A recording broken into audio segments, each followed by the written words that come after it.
ആഭ്യന്തര കലാപം രൂക്ഷമായ ഇറാനിൽ ഇടപെടാൻ ഡൊണാൾഡ് ട്രംപ് തീരുമാനിച്ചതായി ന്യൂയോർക്ക് ടൈംസ് അടക്കമുള്ള മാധ്യമങ്ങൾ റിപ്പോർട്ട് ചെയ്യുന്നു. ശക്തമായ നടപടി ഉണ്ടാകുമെന്നാണ് ട്രംപിന്റെ പുതിയ പ്രതികരണം.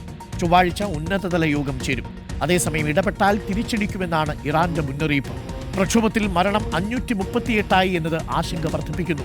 10,000-ലേറെ പ്രക്ഷോഭകരെ കസ്റ്റഡിയിലെടുത്തിട്ടുണ്ടെന്നാണ് ഒടുവിൽ ലഭിക്കുന്ന വിവരം. ഫൈസൽ ഹംസയുണ്ട് കൂടുതൽ വിവരങ്ങളുമായി. ഫൈസൽ ഹംസ, 2025 ഒരു ആക്രമണം നമ്മൾ കണ്ടതാണ്.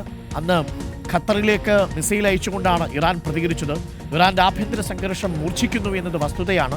പക്ഷേ ആ ആഭ്യന്തര സംഘർഷത്തിൽ ഇടപെടാൻ അമേരിക്ക തയ്യാറായി എന്നുള്ളൊരു വിവരം ഇപ്പോൾ ന്യൂയോർക്ക് ടൈംസ് റിപ്പോർട്ട് ചെയ്യുന്നുണ്ട്. അത് വലിയ അനന്തരഫലങ്ങൾ ഉളവാക്കിയേക്കാവുന്ന ഒരു നീക്കമായിരിക്കും. പശ്ചിമേഷ്യയിൽ വീണ്ടും സംഘർഷഭീതി ഉയരുകയാണോ ഫൈസൽ ഹംസ?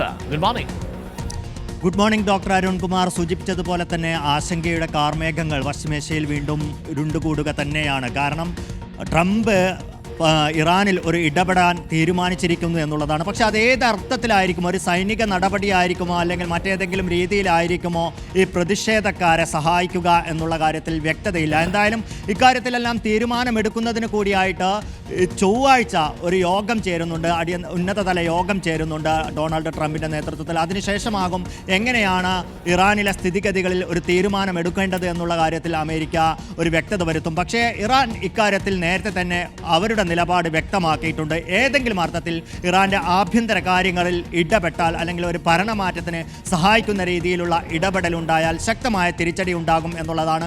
അത് കൃത്യമായി തന്നെ അവർ പറഞ്ഞു വെക്കുന്നുമുണ്ട്.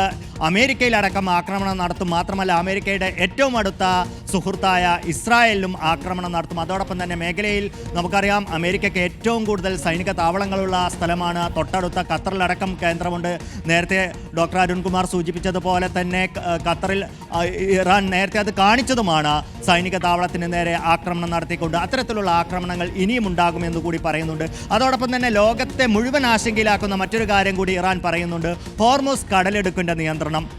ലോകത്തെ ഏറ്റവും സുപ്രധാനമായ ഒരു കപ്പൽ ഇടനാഴിയാണ് ഹോർമുസ് കടലിടുക്ക്. അവിടെ കപ്പലുകൾ കടന്നു പോകാൻ കഴിയാത്ത രീതിയിലുള്ള പ്രതിസന്ധി സൃഷ്ടിക്കുമെന്നും ഇറാൻ പറയുന്നുണ്ട്. അതുകൊണ്ട് തന്നെ ഒരു ആക്രമണമുണ്ടായാൽ അല്ലെങ്കിൽ ഏതെങ്കിലും തരത്തിലുള്ള അമേരിക്കയുടെ നേരിട്ടുള്ള ഇടപെടലുണ്ടായാൽ, ഇറാൻ്റെ സമാനമായ തിരിച്ചടിയുണ്ടായാൽ അത് ലോകത്തെ വലിയ രീതിയിൽ പ്രതിസന്ധി ഉണ്ടാക്കും എന്നുള്ളത് ഉറപ്പാണ്. മറ്റൊരർത്ഥത്തിൽ യൂറോപ്യൻ യൂണിയൻ അടക്കമുള്ള ഏജൻസികൾ ഇറാനെ സമ്മർദ്ദത്തിലാക്കുന്ന നടപടികളുമായി രംഗത്ത് വന്നിട്ടുണ്ട്. കൂടുതൽ ഉപരോധങ്ങൾ ഇറാനെതിരെ ചുമത്തും എന്നാണ് ഇപ്പോൾ യൂറോപ്യൻ യൂണിയൻ അറിയിച്ചിരിക്കുന്നത്.